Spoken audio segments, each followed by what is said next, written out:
Baik, kembali lagi di channel AR Harahap. Nah, buat teman-teman sekalian yang belum melakukan subscribe, tekan tombol subscribe-nya agar tidak ketinggalan informasi-informasi seputar pendidikan dan juga P3K.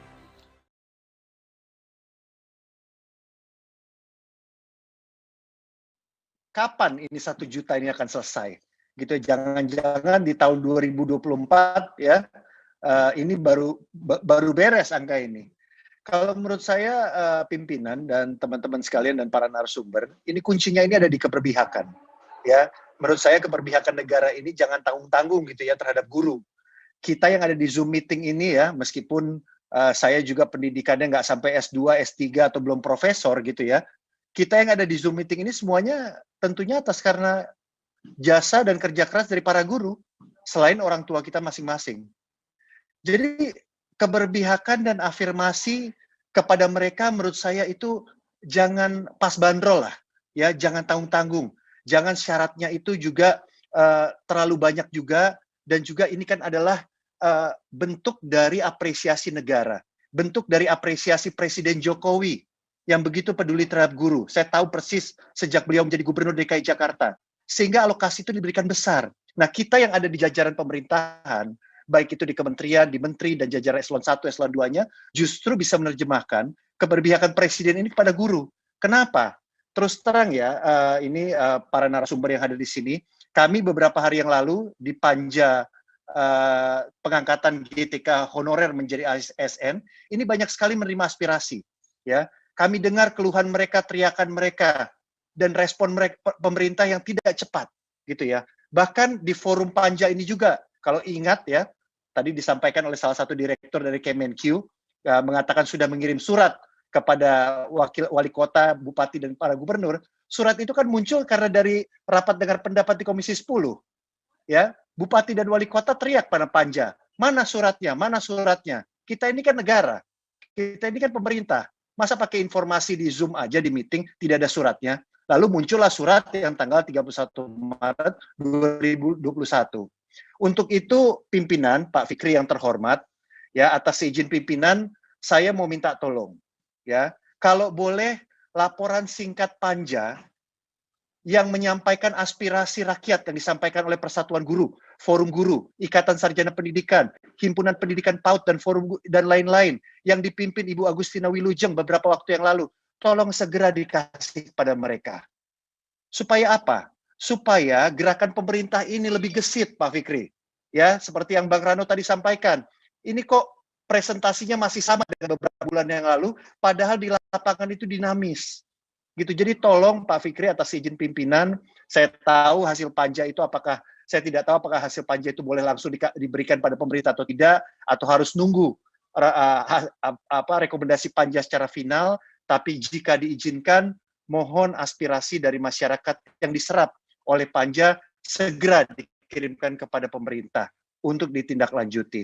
Dan terakhir, menurut saya, kembali pada keberpihakan, banyak sekali ragam keberpihakan. Tentunya saya tidak ingin tidak melalui merit system juga, tidak melalui seleksi juga, tapi seperti contohnya beragam keberpihakan itu banyak sekali. Seperti lama pengabdian, masa pengabdian itu kan adalah bentuk dari dedikasi mereka. Kemendikbud menurut saya harus bisa berkomunikasi dengan Kemenpar RB dan juga BKN untuk memperjuangkan nasib guru yang memang punya pengabdian yang cukup lama.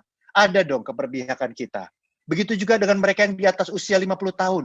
Ada dong keberpihakan kita terhadap mereka. Guru-guru TK, guru-guru PAUD, ada dong keberpihakan kita. Nah, hal-hal seperti ini kalau menurut saya, ya, Presiden Jokowi pasti ingin ya keberpihakan itu terasa sampai ke tingkat guru yang ada di seluruh penjuru Indonesia. Dan terakhir, pertanyaan terakhir dan pendalaman terakhir, Pak Fikri, pertanyaan saya adalah kepada Kemendagri dan Kemenq, sampai kapan gaji dan tunjangan P3K ini ditanggung pemerintah pusat melalui DAU? Apakah 2021 atau sampai pemerintahan ini berganti? Nah, ini perlu kepastian dari pemerintah daerah. Karena jangan-jangan nanti mereka setelah tahun 2021 tidak dibayarkan lagi melalui DAU. Nah, ini menariknya Pak Fikri, ini nggak ada hubungannya sama dapil saya. Karena dapil saya itu bayar sendiri, pemerintah DKI Jakarta. Jadi saya ini menyuarakan teman-teman semuanya, ya, yang bukan dari DKI Jakarta terkait dengan DAU. gitu ya. Jadi sekali lagi Pak Fikri ketawa-ketawa di Pak Fikri, ya kan? Ini sama juga dengan desa wisata ini. Kalau kita ngomong tulus, ya kita ngomong tulus untuk Indonesia. Saya rasa itu Pak Fikri. Terima kasih. Mohon maaf kalau banyak bicara tentang keberpihakan. Wassalamualaikum warahmatullahi Iya, wabarakatuh. Merdeka.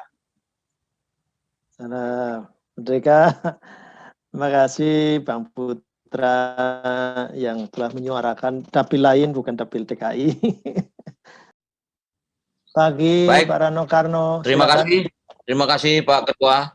Ya, silakan. Baik, selamat pagi Bapak-Bapak sekalian yang mungkin tidak bisa saya sebutkan satu persatu, namun pasti Bapak-Bapak atau Ibu yang hadir sini adalah referensi dari kementerian yang memang selama ini sebagian menjadi mitra kerja, tapi barangkali sebagian tidak menjadi mitra kerja. Kalau mendengar paparan Bapak dan Ibu semua, seakan-akan tidak ada masalah P3K ini. Tapi secara lapangan, ya mungkin saya jelaskan kepada Bapak, dapil saya di Banten 3, memang daerah Tangerang Raya. Tapi seperti tadi Bapak bicara tentang Pandeglang, saya sangat tahu tentang potensi Pandeglang ini. Karena itu mereka tidak sanggup untuk menganggarkan tunjangan para guru. Sehingga dari 567, mereka tidak mendaftarkan sampai 496 orang. Nah, pertanyaan saya, apabila ada kabupaten kota yang tidak sanggup menganggarkan dalam APBD-nya, apa tindakan kementerian yang terkait? Karena bukan hanya Kabupaten Pandeglang, ada beberapa kabupaten. Nah, jadi barangkali kita semua tahu bahwa belakangan informasi sangat simpang siur tentang P3K ini. Ada yang mengatakan gaji dari APBN tapi tunjangan dari APBD. Dan terakhir surat pun baru berkirim kira-kira pada akhir-akhir bulan. Sehingga kabupaten kota semuanya bingung untuk menganggarkan. Nah, artinya kalau tadi mendengar dari paparan dari setiap kementerian, alhamdulillah nggak ada masalah. Tapi secara realita, Pak Fikri, barangkali dapil kita, ada beberapa kabupaten yang sampai hari ini punya masalah. Nah, pertanyaan saya adalah, apabila ada kabupaten kota yang tidak sanggup menganggarkan dalam APBD-nya, apa tindakan kementerian? Apakah membiarkan di sana kekurangan guru? Atau apakah ada cara lain untuk menyelesaikan masalah ini? Mungkin itu saja, Pak Fikri. Terima kasih. Terima kasih Bang Rano Karno. Pak Fikri.